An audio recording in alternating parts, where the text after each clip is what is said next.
ஏன்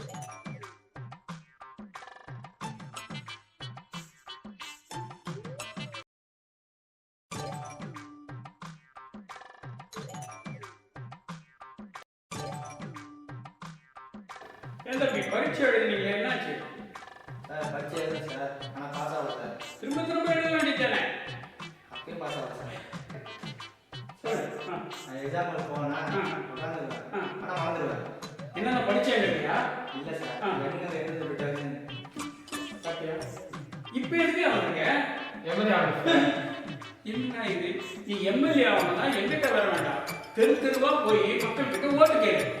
அவங்களே கூரை பிச்சு மங்களூரோடு நாட்டோடு பிரிச்சு தலைமையிலே போடுவாங்க. போடா, யார்கிட்ட என்ன கேட்கறது அவஸ்தை இல்லை. சார் அவன் எதை மறந்துடுவான்னு கேளுங்க சார். அவன் எதெல்லாம் மறந்துடுவ? விட்டே மறந்துட்டேன் சார். ஏன்டா எதை மறந்துட்ட? உண்மையா நீ அதான் படிச்சு சொன்னேன். என்னன்னு விட்டே எங்க வச்சு மறந்துட்டேன்னு. என்னம்மா இது?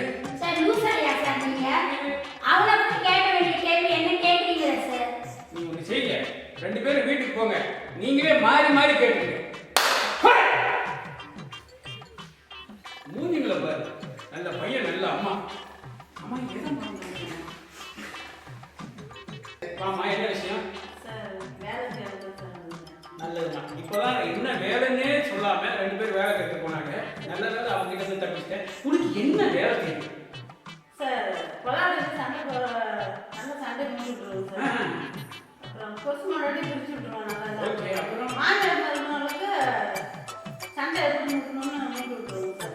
இந்த வேலையெல்லாம் கரெக்டாக பண்ணுவீங்க. ஆமாம் சார். ஒன்று மட்டும் நல்லா தெரிஞ்சுக்கணுமா, இதெல்லாம் வேலை லிஸ்ட்டில் இல்லை, வில்லங்க லிஸ்ட்டில் இருக்கு, புரியுதா? இது ஒரு வேலை நினைச்சு வந்திருக்கீங்க. கிளம்பு. ஆளு அப்படியும் நல்லா மறக்கா செய்யுங்க. ஏன்னா புதுசு பொருளாட்டி சண்டை மூட்டு தான் ஒரு வேலை நினைச்சே பண்ணிட்டு இருக்காங்க. இவங்க சொல்லி பிரயோஜனம் இல்லை. இந்த சீரியலை பார்க்குறாங்கல்ல, அதில் பார்த்து அப்படியே காப்பி அடிச்சு அதே மாதிரி நம்மளாம்